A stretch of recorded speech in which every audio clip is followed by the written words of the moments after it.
Assalamualaikum warahmatullahi wabarakatuh. Perkenalkan, nama saya Alfi Penggiani, mahasiswi dari Universitas Muhammadiyah Pontianak, peminatan kesehatan reproduksi.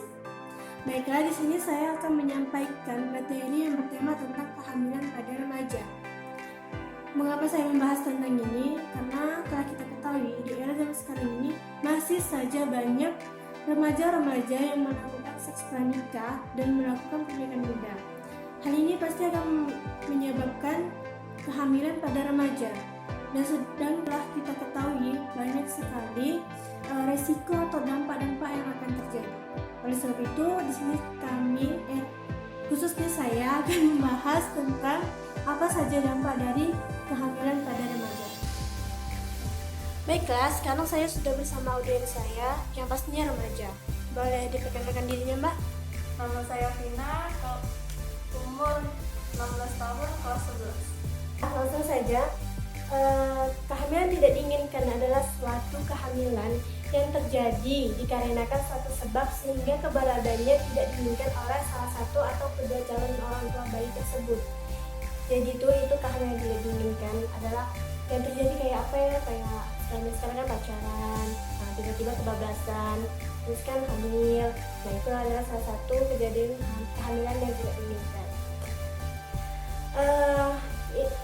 Kehamilan tidak diinginkan kalau dipresentasikan wanita dan pria umur 15-24 tahun yang pernah melakukan hubungan seksual mempunyai pengalaman kehamilan tidak diinginkan.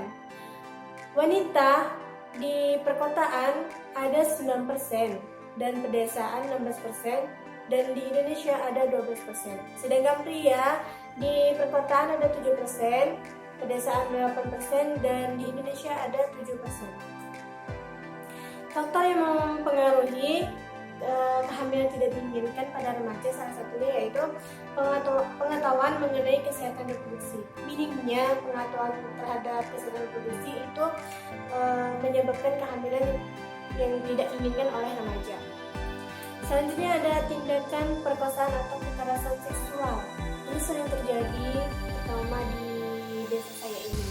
Banyak sekali kekerasan atau tindakan pemerkosaan seksual, pelecehan seksual, banyak sekali terjadi kasus-kasus demikian. Selanjutnya ada kegagalan dalam pemakaian alat kontrasepsi.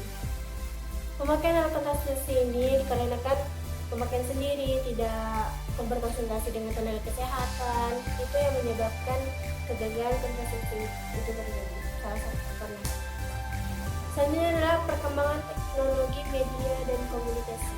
Dan salah ini adalah salah satu faktor yang mendukung dan sangat-sangat mempengaruhi remaja zaman sekarang. Ini yang akan menyebabkan kehamilan ini semakin bisa dan bisa terjadi. Selanjutnya, faktor yang mempengaruhi kehamilan tidak diinginkan yaitu pergaulan bebas tanpa kendali orang tua. Oleh sebab itu perlunya kendali dari orang tua untuk mengatur anaknya agar tidak bebas dalam pergaulan. Selanjutnya adalah bahaya hamil di usia muda. Yang pertama, risiko medis, yaitu aborsi tidak aman. Selanjutnya adalah gangguan kesehatan. Hal ini akan menyebabkan kesakitan dan yang lebih parah yaitu kematian. Selanjutnya, pada psikologis, ada rasa bersalah, ada depresi, marah dan agresi, tidak ingin dan tidak siap untuk hamil. Selanjutnya, pada psikososial, yaitu ketegangan mental dan kebingungan akan peran sosial yang tiba-tiba berubah. Yang selanjutnya ada tekanan dari masyarakat yang mencela atau menolak keadaan tersebut, dan selanjutnya dikucilkan masyarakat dan hilang kepercayaan diri. Selanjutnya ada masa depan remaja dan janin. Yang pertama ada gangguan kesehatan, kelainan janin dan kematian bayi, pernikahan remaja dengan aborsi, putus sekolah, anak terlantar, perkembangan bayi yang bertahan dan berat badan berlebihan. Mengapa kehamilan remaja bisa berisiko? Karena wanita tidak siap mendukung kehamilan tersebut. Selanjutnya ada sistem hormonal yang belum terkoordinasi secara lancar. Selanjutnya ada psikologi menghadapi proses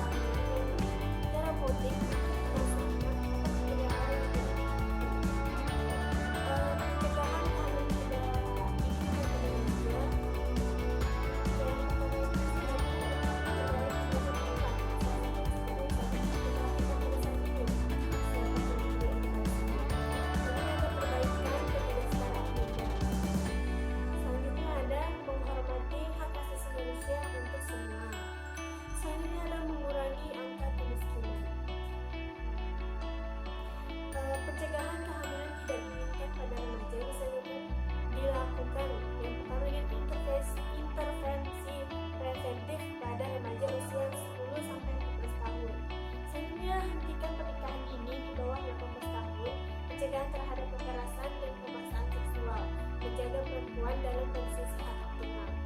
Selanjutnya, melindungi hak atas pendidikan, kesehatan, keamanan, dan kebebasan dari kemiskinan, mengupayakan pendidikan remaja perempuan, melibatkan pria solusi.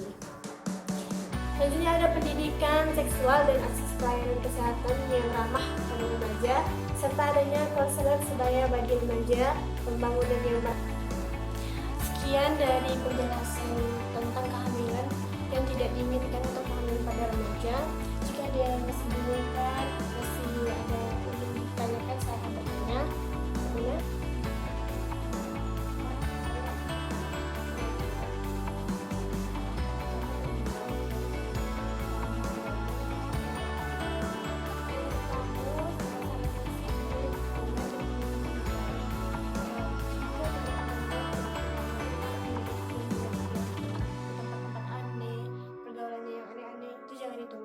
Lakukan hal-hal yang positif dan memilih teman-teman yang positif, karena lingkungan kita itu akan berpengaruh sekali terhadap hal-hal yang kayak gitu. Jika teman-teman kita atau lingkungan kita positif, maka apa yang kita lakukan otomatis ya. Tapi kalau kita